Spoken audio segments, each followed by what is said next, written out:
With the 15th pick and with the 26th pick in the 2019 NFL Draft, the Washington Redskins select Dwayne Haskins, Montez Sweat.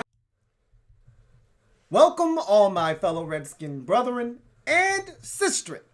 I am your man and resident Redskins fan, Luke. Thank you for joining me here on the Redskins Report Live. So, had a little bit of technical difficulty, so sorry for being a little tardy. This could be one of those nights, man. All right, that we have some technical issues. I'm hoping that they're behind us, but I got the other phone. I got my phone on deck. I had to go ahead and get that charged up. So just in case we got to transition to the cellular device, we'll see what happens with that. But good evening to all. This is the final Redskins report before the 2020 NFL Draft. That is also the last time you're going to hear that intro for the Redskins report, as we'll have a brand new intro here shortly. Kind of trying to decide which one I want to go with. I think I know what I want to do. But in any event, a lot has transpired since the last time we talked. And hell, we just talked 2 days ago.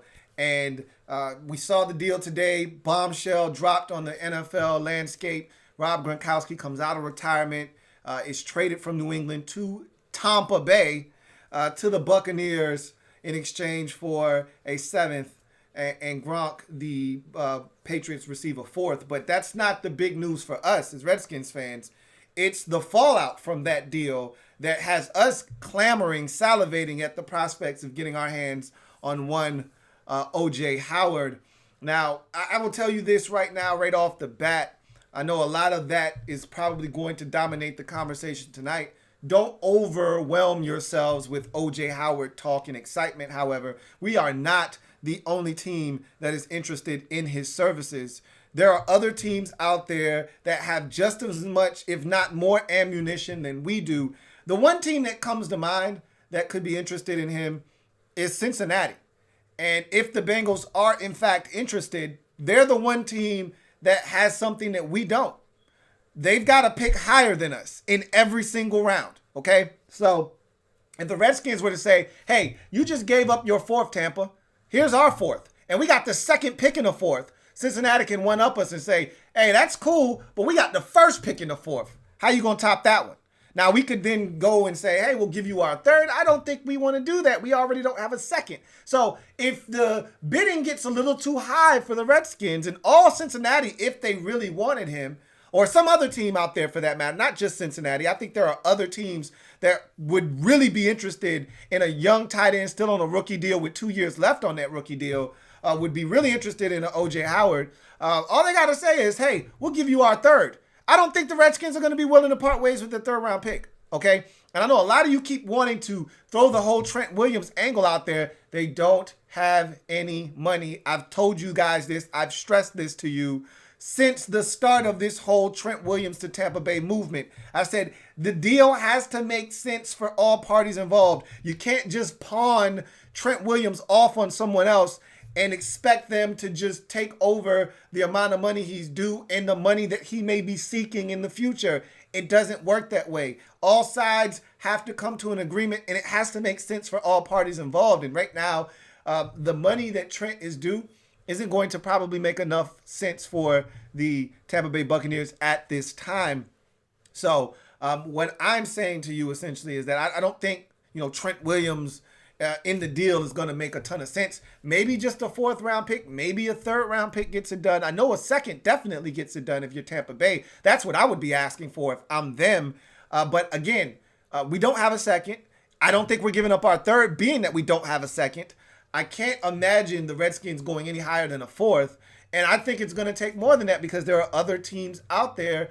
If you're Tampa Bay, you're in a really good position right now, because you don't have to do anything. Someone's going to come to you with an offer that is going to be more than satisfactory, and you're going to move O.J. Howard.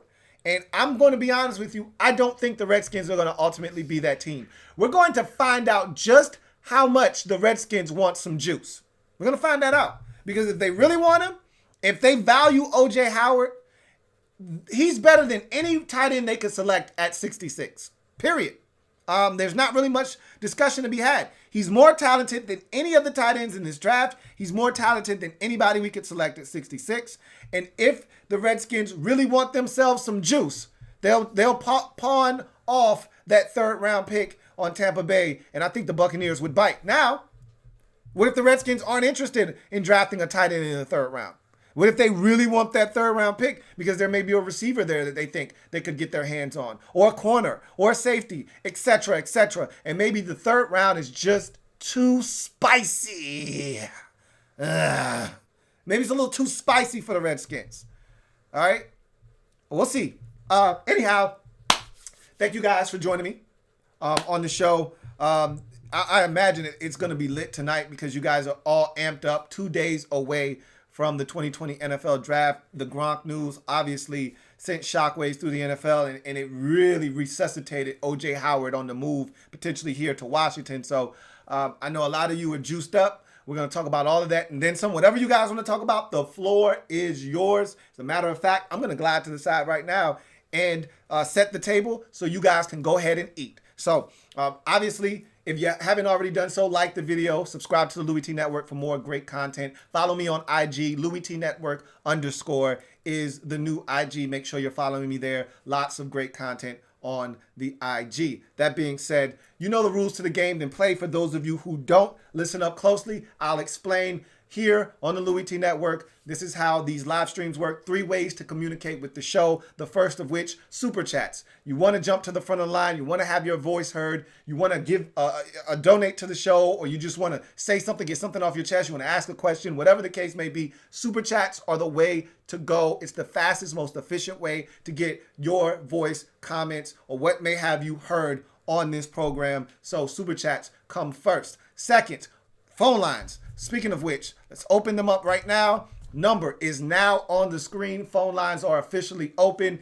There are several things you need to check off before you pick up that phone. Number 1, make sure your monitor is turned down so we don't hear the echo in the background. Number 2, make sure you have a very rock solid connection. Make sure that number 3, your volume is up so we can hear you very clearly. Number 4, make sure that you have a concise, straight to the point comment that you want to make, question, what may have you, so that we can get to more comments and more callers on the program. Sound good? And then we get to the third way to communicate with the show, the hashtag Louis T Live in the comment section. That is the final way. If there are no super chats, if there are no calls, we then go to the comment section and I read the ones that make sense, that are pertinent, that have the hashtag Louis T Live in the comment section. So sound good enough? Let's get to the proceedings this evening. Make sure you're behaving yourselves in the chat